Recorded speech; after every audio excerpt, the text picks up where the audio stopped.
nation's favourite antiques experts. Yes, a good weight. And it smells. Oh, steady, behind the wheel of a classic car. Good morning, my lady. Good morning, Parker. And a goal to scour Britain for antiques. Whoopsie. Come on. The aim to make the biggest profit at auction. But it's no mean feat. They'll be worthy winners.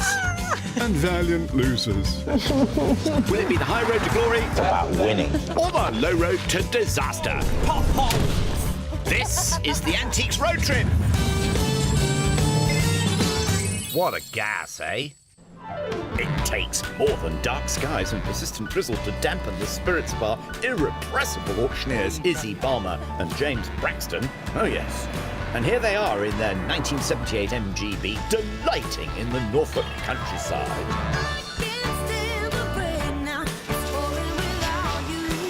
I'm loving all the wildflowers. Oh, little partridges. Look, hello, little partridge. Morning, partridge. Are they female partridges? I don't know. Well, the one in front, the big boy, is probably a boy, isn't he? And a sort of little girl running after him. Hello. What, the little girl chasing the boy? That's not how it works. It is in nature. Hey, but our unreconstructed senior partner has a thoroughly modern young woman snapping at his heels. I seem to recall that someone here might have won the last leg. Who's that, Izzy? Who's that? Oh, remind me again. How could you possibly Remind me forget? again. Yeah. Look how I wore victory with maturity, humility, and you're now chirping away all of its victory, steaming up the car. Steaming up the car? Well, last time, jewellery specialist Izzy beat old man Braxton, filling up her piggy with a healthy £238.16, so stick that in your one-off. While James's piggy, which had been fattening up nicely, reduced a little last time, and he starts, this time, with £339.32. You know, the senile uncle is now on the back foot. Well, best foot forward on the journey, then. Which began in Woodbridge, continues wending through England's eastern counties before a final last auction at Lincoln, which marks the end of their trip. Look at that map. Oh. James, what on earth am I going to do without you? I don't know. Flounder. I mean, how You're am I going to be going like to that little partridge. Hello, I'm here. I'm here. I mean, importantly, James, how on earth am I going to make decisions? I know. Come to Herod. It's my new help desk. Herod here. How can I help? Yeah, off with your head. Time to drop James for his day's work in that imaginary biblical call centre. But with a very real auction in Banbury in their sights this time, he's actually bound for the Norfolk village of Folsham, where he'll be listening to the voice in his head telling him what to buy at Country Home Antiques. Looks nice. Hello, James. Hello. Hello, I'm Catherine. Hello, Catherine. Welcome. Lovely to see you. This feels like a barn full of treasures. It is a bit, isn't it? Yes. And who does everything's all the copper's all lovely and bright, very red. Looks like rose gold. It does, doesn't it? Well, my husband Simon Does he? does all the renovations. Good, excellent. So I like the buying part. You like the buying part, and he does the polishing. And then I like the selling part. If bright copper kettles are some of Mr. Braxton's favourite things, she might well be able to get him to part with his cash. So we'll leave him to scour the shop, while we follow Izzy as she makes her way 10 miles north to Holt, a beautiful Georgian town built to replace the medieval centre after it was destroyed by a great fire in 1708. Holt Antiques and Interiors Centre, presided over by Karen, is crammed with interesting things, so there must be something here to get Izzy excited. That was louder than I expected. This is interesting. It's an oil on canvas of this almost quite sad-looking woman, and the label says that it's believed to be by Augustus John. He was an early 20th century Welsh artist, and he's known for his portraits. It's priced at £6,800, so it's not one that I can buy on my budget. But to be honest with you, if it is an Augustus John, this is an absolute bargain, because if it can be attributed to him, you would probably need to add another naught onto that price. But I can only admire her from a distance. Yeah, dream on, Izzy. Meanwhile, back in Folsham, is James any further forward? Now, Catherine, this is rather fun, isn't it? It's lovely, isn't it? Very, So- very pretty. Decorative item. And I love the way sort of rotates round. So if something's not quite at its best, instead of moving anything, you just moved it round, didn't you? Isn't that fun? It's got a bit of a list, but, you know... Like, it's a character. Yeah, well, it's done some years, hasn't Yeah. it? 140 years. I'd have a list. Well, I wouldn't be here, would I? No, probably not. I'd be ashes. I'd be in there. Anyway, it's lovely. I winced at the price here, Did Catherine. you? What's going on here? 165? I could do it for 120. It's very kind. Could you... What about 110? OK, a deal. Deal. Thank you very much indeed, Catherine. I really like that. He's fairly splashing out this morning. Thanks a lot. Bye. Bye. Is that a begonia she's thrown in? Let's hope so. Back in Holt, she of expensive tastes must surely have found something she can afford by now. Oh, I spotted a chair, Oh, she always spots a chair. which makes me very happy. A lovely inlaid, I think, Edwardian chair. You've got these sort of Sheraton-style slats here, or spindles, I suppose, going on, but also this beautiful, beautiful inlay. How much is it? It's £55. So I am going to go and see if I can get a better price on it, because I could be very tempted, and then I'd have bought a chair which will make me very happy. And me. Yvonne is the dealer who owns the chair, and she's at the desk with Karen. What is the absolute best you could do on it? Oh gosh. 20. £20? Yes. Deal. Amazing. Thank you very much. Izzy's paws have scooped up a winner there, I think, for £20, and she's so happy. So that's 10 and 20. Pick up thy chair and walk.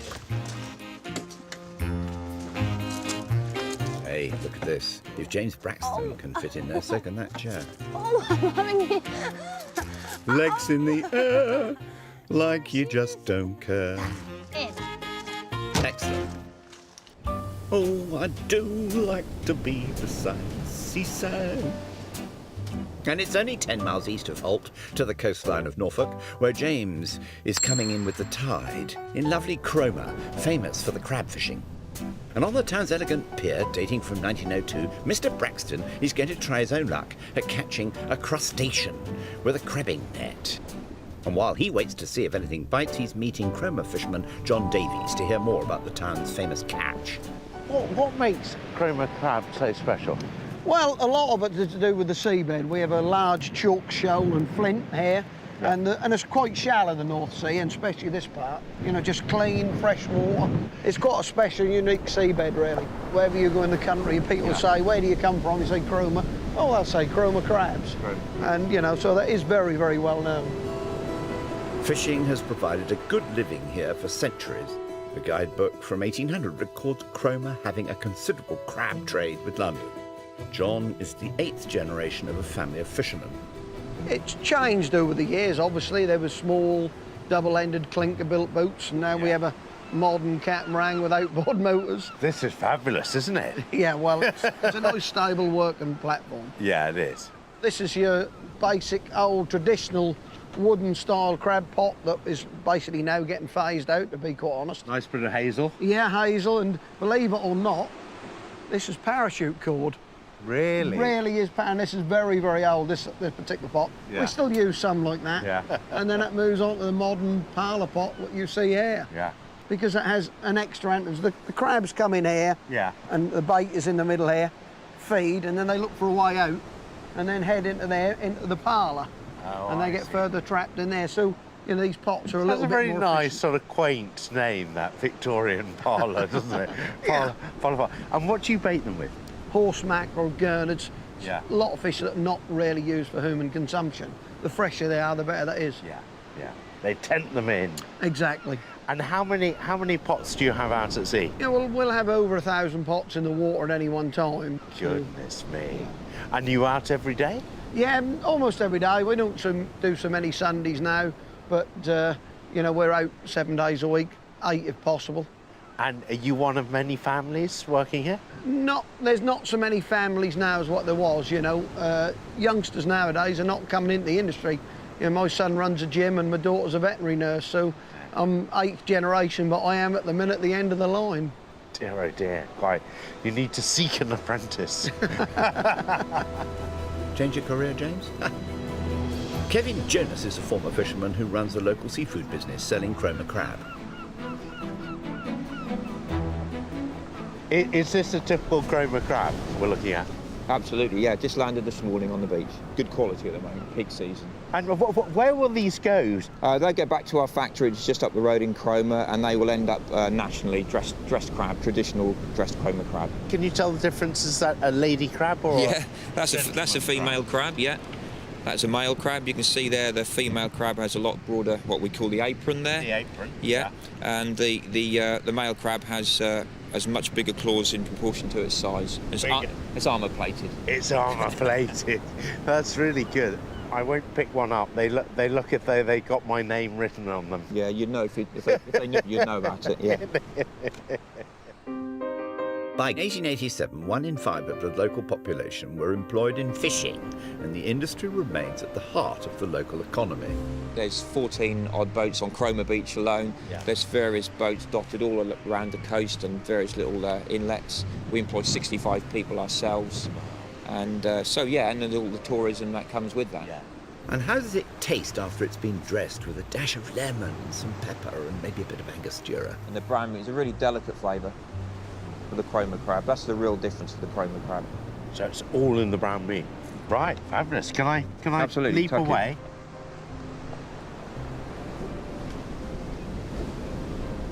Absolutely delicious, isn't it? Yummy. Now back to that pier to bring up James's net. Right, let's see if I've been lucky. Here we go. Oh no, I'm the proud keeper of the bait on one big stone, so nothing for me. Oh, what a shame. I suppose it'll have to be a slap-up lunch at a 4-star local restaurant then. Izzy, meanwhile, is taking the road southwards to the village of North Walsham. In 1381, peasants, subject to crippling poll taxes, stood here against the forces of the wealthy and powerful, only to be crushed in the last battle of the revolt. Fast forward 6 centuries now to Timeline Antique Centre, where Izzy has £218 and 16p still to spend.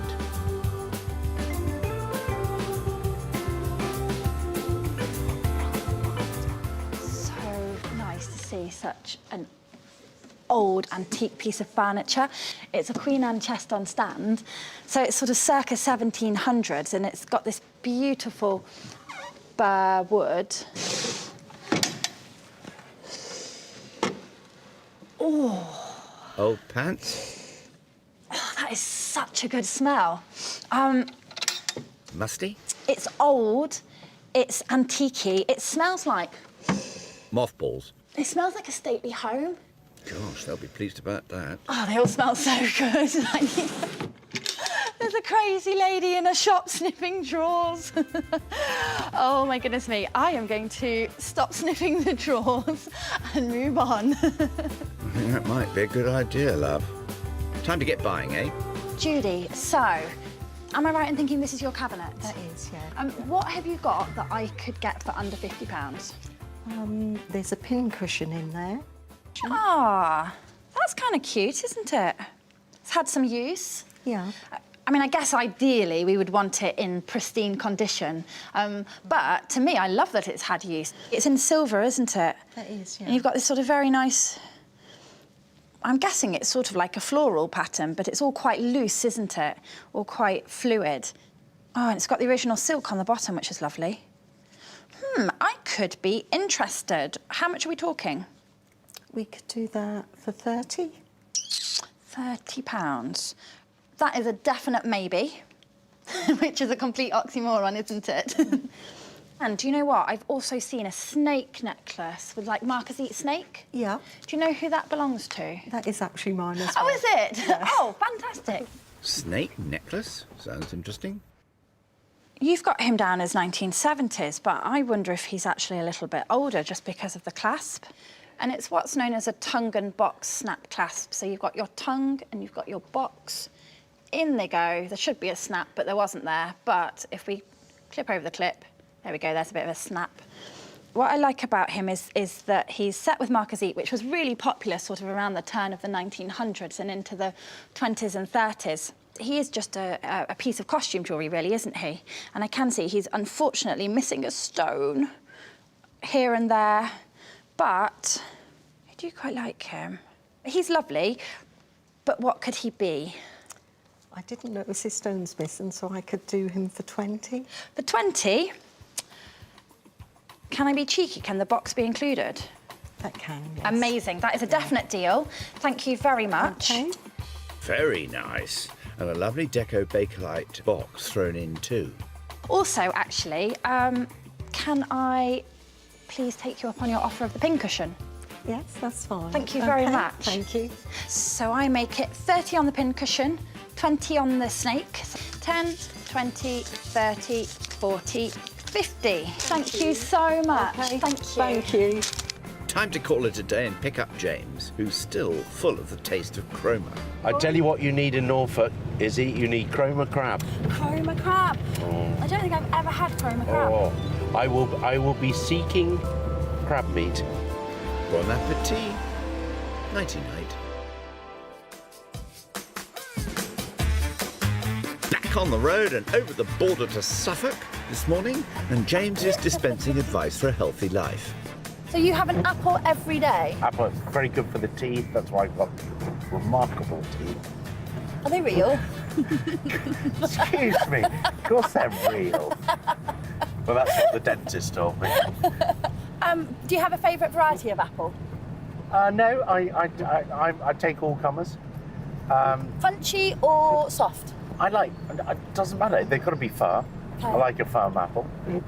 Sweet like- or tart? Tart. I like a. A firm tart I like a apple. firm tart. That's what I like. Lots of pectin. James shelled out for a Victorian plant stand yesterday. It's got a bit of a list. 140 years. I'd have a list. And he's still sitting pretty with £229 and 32 pence, whilst, surprise, surprise, Izzy bought a chair for a song. Very happy. £20? Yes. Deal. Amazing. She also bought a pincushion and a snake necklace, leaving her with a budget, this time of £168.16. And what will be James's fortune, according to our resident palm reader, Madame Izzy? You're going to make lots of money at auction, but you Not have at got... Banbury, not at Banbury. Yes, not at Banbury. It looks like here your companion, who is a young, beautiful woman, I mean, I don't know who that is, is going to come up and overtake you and win. Really? At Banbury? At Banbury. No. This is what it's saying. How can you read so much in that? Some might think I had just made that up on Do you the spot. also read tea leaves? I can read tea leaves, yes. Although it's jolly difficult with a tea bag these days. Yes. Well, fortune teller, Tim here can say with absolute certainty that it's on the cards this morning for James to drop off Izzy and proceed to the charming village of Rentham. He'll be hoping to strike it lucky at Wren House Antiques, where Amanda is keeping shop. Hello, Amanda. Watch out. You're hard at work, James. Not very. How do you do? How do you do? Good to see you. Blimey, you're pretty chocker in here, aren't you? Couldn't get much more in. Oh, I don't know about that. I don't know about that. Do you mind if I beaver around? Not at all. I hope you find something. OK, let's get down to business then. Calling the Von Trapps. Now, these are rather fun. I love cannonballs. They're discovered normally, you know, they would have been once fired in anger and then they would have lain in soft soil or on shingle or amongst stones. And here we have, talk about the Braxton weight test. That is a very intense weight. A cannonball found on Southwold Beach, which isn't far away from here, and the Battle of Sol Bay. I wonder when that was. 1672, during the Third Anglo-Dutch War. Cannonballs are, you know, they're a tangible link with those battles, aren't they? Yes, they certainly are. You wouldn't want to stop one of those, would you? No, no. So Southwold, you think of Southwold as a tourist destination. Are there still sort of, is there a garrison or gunning placements No, there? but there are still there's a row of cannons on Gun Hill, facing towards the Dutch in case they ever come again. We're ready for them. Yeah. But of course, when the battle was on, people used to come up from London in carriages, just so they could sit and watch the battle as it was going on. It was they didn't have TV, you know, then. Yeah. They're always looking for something else to do. Yeah, It's quite different. jolly good day out. Weren't cannons measured, weren't they named really by their poundage? So was it either a 4-pound or a 6-pounder? We got some weights here. It's a 2-pound 2 weight. pound. Have you got a bit more there? Where? We've got Another 2-pound weight. So that would be a 4-pounder, wouldn't it? But it would have lost a bit in deterioration. So it's been in the sea probably for what, 200 years? 200 years. More like 350. So it could have started life off as a 6-pounder, and now it's around 4 pounds. Just about 4 pounds. What have you got on it? You got I got that. 65 on it. What could you do on that, Amanda? Are you a tough negotiator? Having seen you looking at it, I have had a little look. Have you? Yeah, and What could you do at that? What, 40s? Something like I that? do 45. 45? But that really would be the bottom line. A cannonball. Rather fun. I'll give you 45. Thank you, Amanda. OK, Very James, kind. thank you. That is history. Served up on a crocheted doily. Nice. 45. Thank you, Amanda. Thank you very much, Thank James. you. No, I carry on looking. OK, I want go to find ahead. more. On we browse. Now, what about these wondrous soda siphons? Wondrous. There's 5 of them. 5 of them. You can have them for £1 each, the whole lot for a £5. Really? What? Really? Now, that's early packaging, isn't it? I love these things with a sort of protective rattan cane, is it? Wickerwork? Yes. So glass bottle. Not and so then- easy to break. Not so easy to break, is it? Somebody's had it in a cellar for years. Isn't that fun? And then you've got these wire-bound soda siphons. Was this to protect against pressure? Because you put the cylinders in there, didn't you? You pressurised the thing. And then when everybody had a whiskey and soda, didn't they? You wouldn't want it to explode, would you? No, you wouldn't. Only a £5. You can have them for a £5. I'll take them for a £5. OK, James? Thank you, Ross. Can't really refuse that, can you? You certainly cannot. Well, let's hope they make a profit. They can't make much of a loss, can they? There they can't. Nope. £5 there and 45 for the cannonball, and James is done and dusted. Meanwhile, Izzy has drifted north and east to the seaside town of Lowestoft, which has been attracting summer sunbathers and holidaymakers to its sandy North Sea beaches for centuries. She's here to learn more about how an early souvenir trade catered for the tourists of the 18th century. But first, she's taking the salty air with local historian Ivan Bunn. I'm going to take you to the most easterly point in Great Britain. You will actually be closer to Holland than you will be to London. Ooh! So you can go stand in the middle of the circle. You are now the most easterly person in the United Kingdom. Most easterly person. And welcome to Lowestoft.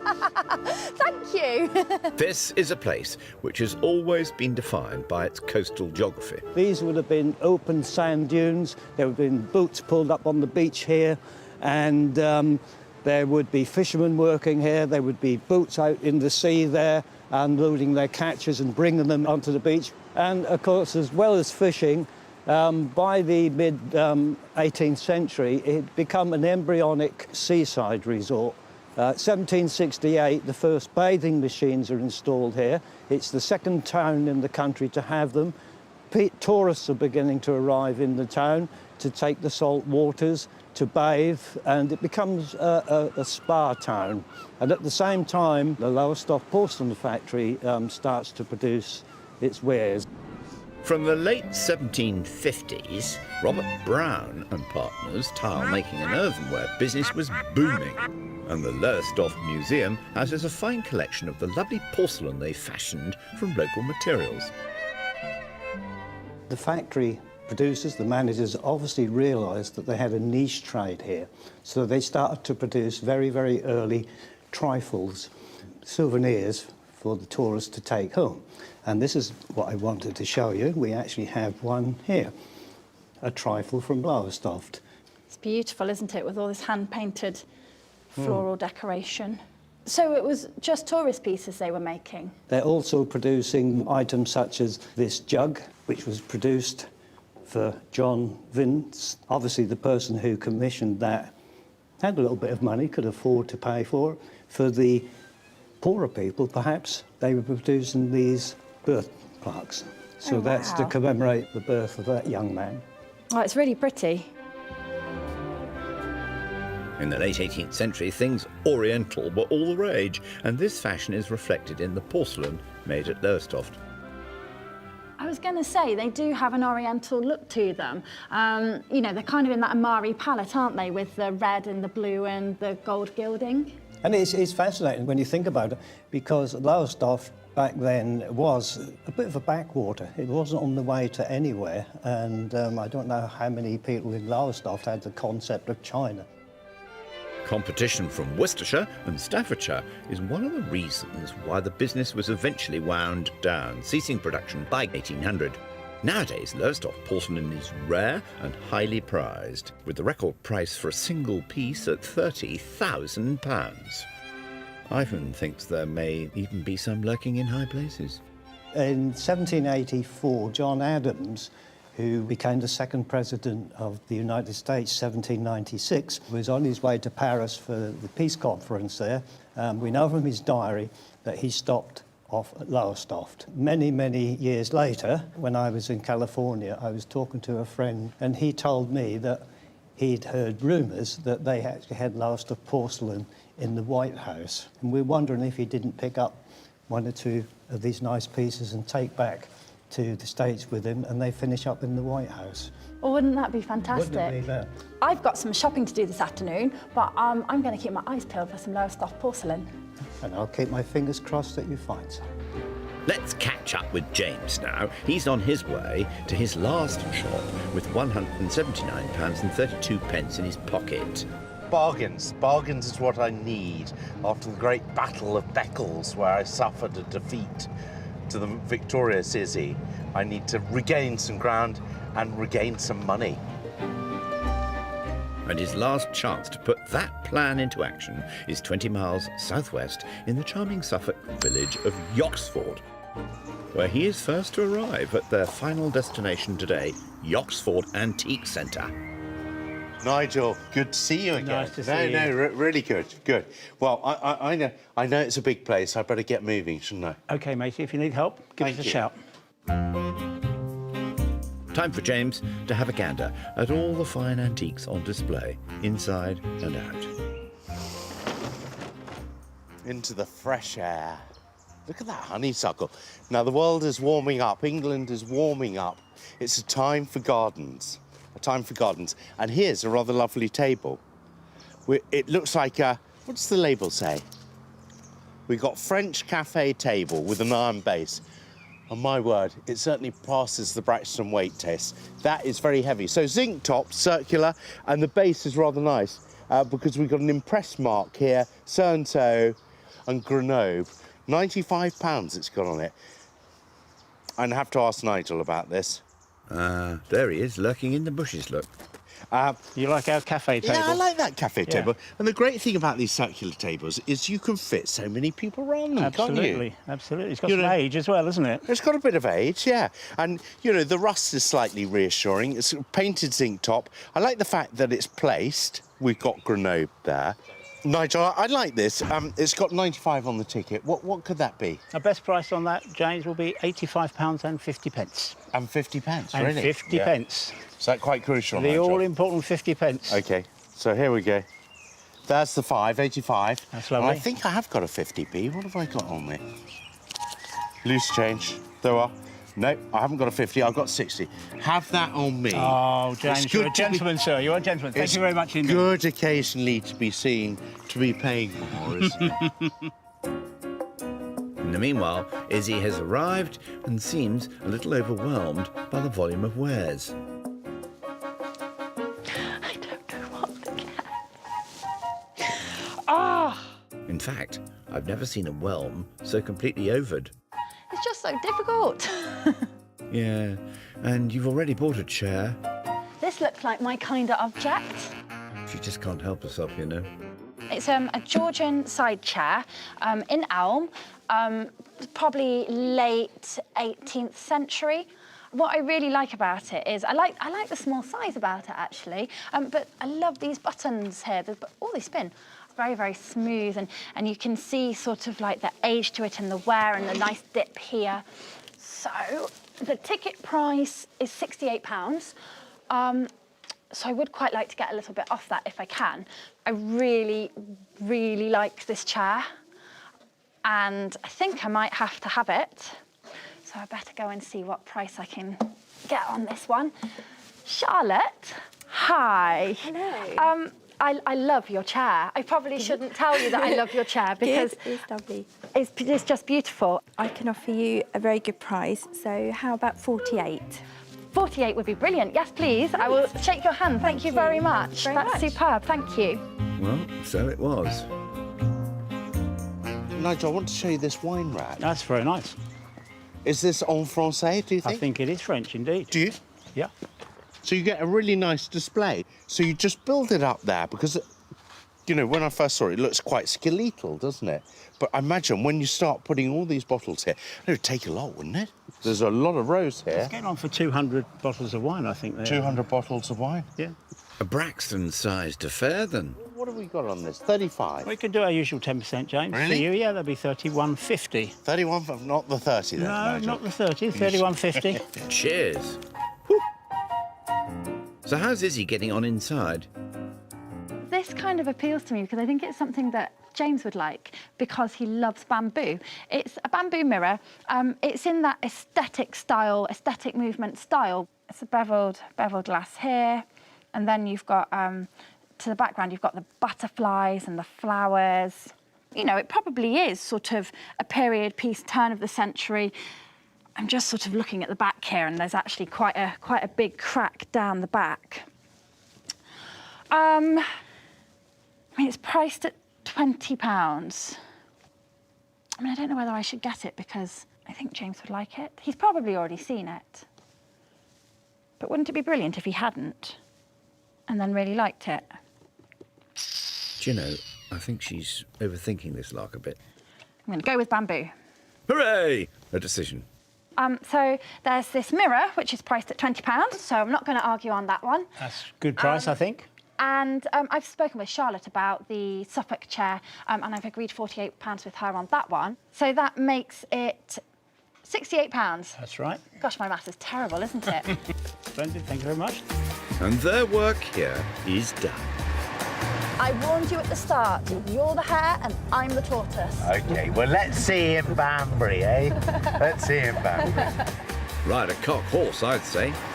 After a bit of shut-eye. Night-night. Hello, Oxfordshire. And James and Izzy are rocking up today to the fine market town of Banbury.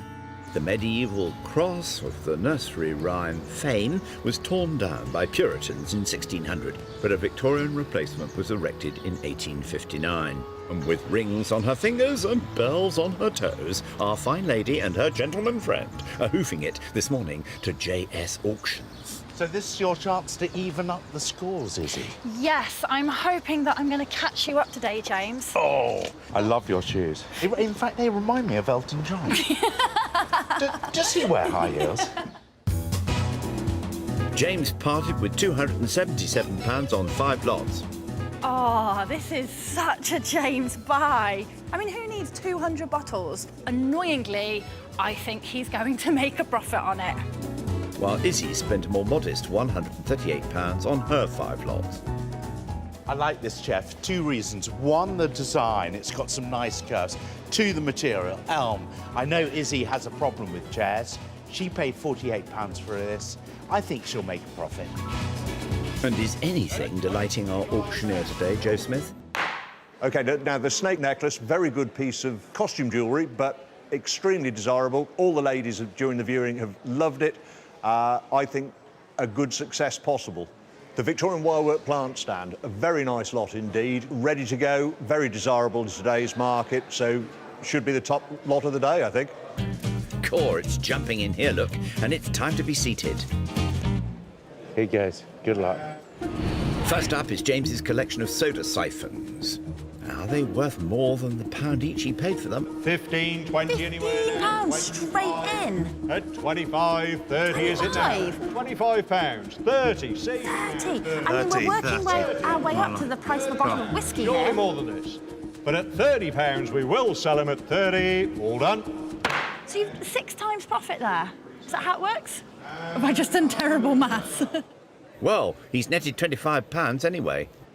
You're ahead of the game, is he? Ahead of the game. Let's see. It's her bamboo mirror next. Nice. 25, 30, 35, 35. 35, 40 is it now? At 35 pounds. Oh, come on, come on, come on, come on. 40, 40. 55 and 50, 55, 55 pounds. You see, if I'd bought that, I would have got 20 quid for it. I mean, this is epic. 5. I love making profits, James. Nice one, is he? Like I said, like you, tired, well-loved and quality. But will he regret spending a tidy sum on the Victorian plant stand under the hammer now?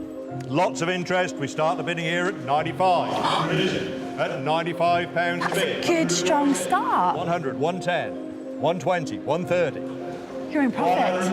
130. Anywhere now, 130. Spectacular piece here at 130. Anybody else now? 130. All done, sure. 130. 130. Just scraped that That's one. lucky. That was lucky. Yeah, a modest return on a big investment in a lovely object. I thought I was going to crash and burn there. Time for an Izzy chair moment now. Will she be in the money with her Edwardian example? £15. 20 is it? 15. Oh my goodness. 20. £20. Has got Who do I 20. see? I need more. At £20 for the pretty chair. Ding. 22. At £20 here. Oh, come on. back to Put it sure. down. Just bid. At 22. Oh, Leave he's it in got there. 22, at thank 22. goodness. 24. 24. Oh, don't I love labour. this 26, auctioneer. 28. Brilliant. Bless him. £28. 28. He really worked hard for that one. Though. God, imagine 28 pounds. I know, all that work. A fine bargain for someone, methinks. Absolute bargain. Even if it only fits half of your bottom. Yeah. Depends on how big your bottom is. Next up, James's cannonball from the Battle of Seoul Bay. Will it help him win the war? So this will either fly or it'll bomb. Sorry? 15, 20, 25. There's the bid. £25. 30. 30 with the Oh, lady. leave it 30. more. 35, sir. 32, all right? 32. 32. 34. 34. This is good. He's 36. creeping up. This is going to get there. 38. No, it's £38. not They're finished running yet. out. Ladies bid at 38. Not- Round about someone. He's going to get another. £38. History. That's history. History. James. Bargain. That's It bargain crashed history. and burnt. And like the Battle of Seoul Bay, the result of today's skirmish currently looks inconclusive. I mean, it was just so much history there. History in your hand. I mean, you were born then. Yeah, This must really that's- resonate with that- you. That's our link. That is our link. I'm a Time Lord. Time now for Izzy's silver pincushion. Start at £18 to start. 20 18. anywhere now. 25, 25, 30 is it 30? At £30 now. At £30, 5. 35, middle of the room, Another to 35. break The silver even. pincushion. 35, 40 Come on, anywhere James. at I need another. £35 and done. It's okay. I'd like that to do a bit more. Quite. Do you know what, James? It can only get better from here. It's the turn of James's French cafe table. I'm going to open a bidding here at 75 to start. 80 anywhere now at 75 for the cafe table. 85, 90. 95, 100. 100 only. This is 100 brilliant. pounds only. Here on commission at £100. And 10 do I see anywhere? So I've 110. taken some risks Back in the here, room and I've now. got it right. 110. 20 anywhere. 110 £110. All done. It's going to go. That was, you know what, James? That was a nice table. I'm pleased that's made a profit. Ooh la la, £24 and 40p, eh?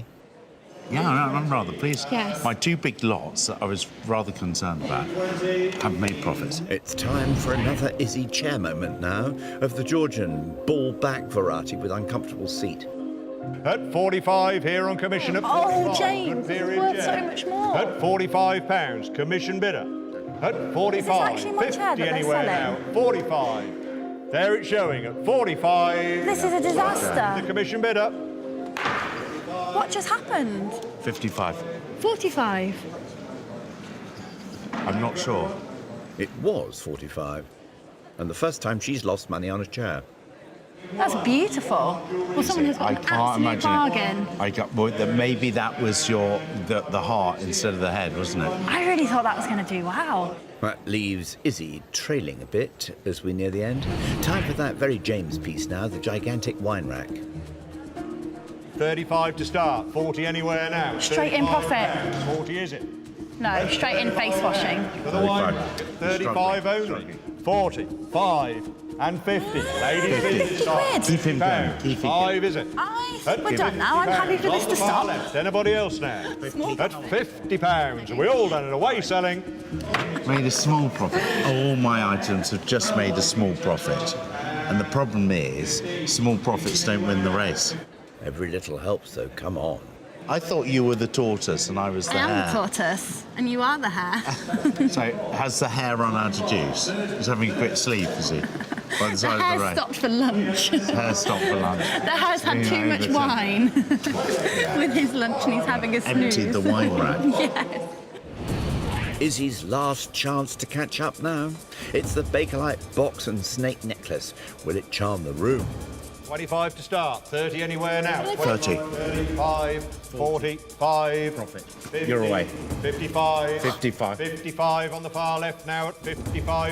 That's good. 60 in the middle now. 60. 65. Sit on my hand. 65. 70. 70. 75. No. 80 anywhere now at 75. Oh, please 80. keep going. It's At so 80, much fun when it keeps 85, going. 90, 95. At £95. 100 anywhere I just want to sit on my hand. £95. Are we all done? Just another. Come on, get it to 100. Crikey. 110. 120. Look at that. 130. 140. 150. I don't believe it. 160. Izzy, that's really... £160 to now. jewellery. £160. Stop laughing. At £160. Here at Selling Mind, all done. 160. Well done. Well done. 160. This is a very rare occurrence, but I'm lost for words. A truly fantastic £140 profit. Look at that. The bomber is back. That is amazing. 160? That's a profit, girl. I don't know what to say. I say, hooray! James made small profits on most of his items, but after auction costs, his piggy now weighs in at £355 and 88p. Izzy made £126 and 86p profit. So, after sale and fees, her pig has fattened up to £365 and 2p. So, she's now in the lead. Dear, oh dear, what happened in that, Izzy? It was a travesty. Not for me! No, you did very well. It must be those starry shoes. Yep.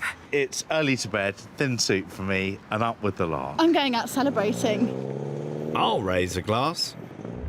On their last Antiques road trip, Izzy falls for Blue John. Oh, just look at it! James finds the ladies not for turning. Oh, no. But will the tortoise beat the hare? Izzy, I can't bear to look anymore.